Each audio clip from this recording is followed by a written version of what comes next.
September 13th, 2024, I was in a motorcycle accident on my way to work.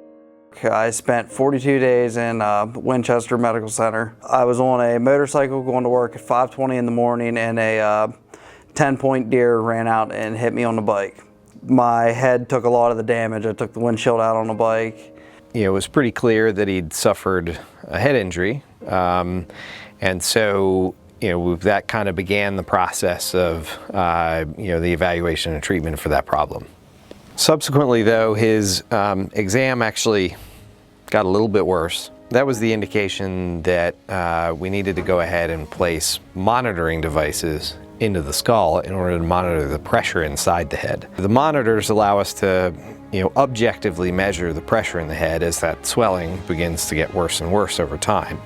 As that gets worse, we also perform medical interventions, various different medication options that we have in order to try and bring it down medically before we consider going to the operating room.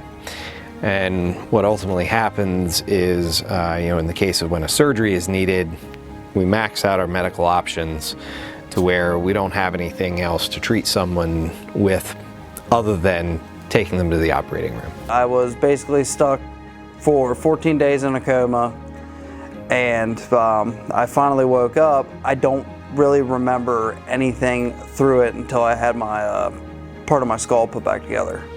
Throughout the entire time I was at the hospital, I believe it was about the last week I was in there is what I can completely 100% remember. All the nurses and people of that sort, they kind of just kept by my side and keeping me moving forward and trying to just keep me here and be able to, look to the next day and just keep up. While we're dealing with his general medical conditions, he's going to be getting therapy on a daily basis from both PT, OT, as well as speech therapy. My PT days, at first it took a lot of kind of relearning how to walk because I was out of it for so long. Helped me, walk around and try and, keep pushing me and building me up to be able to walk on my own, get up out of bed and walk, out of the room or walk up to the window. And he recovered amazingly well. And so, at the end of the day, he's really a TBI success story. Many patients in these circumstances, never go back to work, don't go back to doing most of the activities that they want to do on a daily basis, and are left with, pretty significant long-term deficits.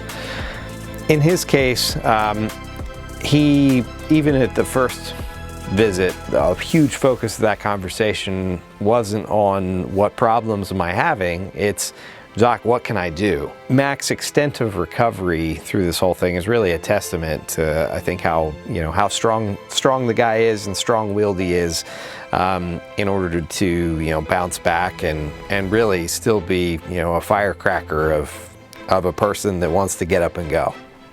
From what I can remember, from even start to finish, that's a big thank you to all the nurses, the doctors, and everyone at Valley Health. The staff in the hospital, the operating room staff, all the physicians. It takes a lot of people to work through one of these issues. And again, I also will say it's really a testament to his family for the amount of hours and the time that they spent at his bedside. I think they were just as integral as the medical care team, and I'll say they were part of the medical care team, really, to get him through this.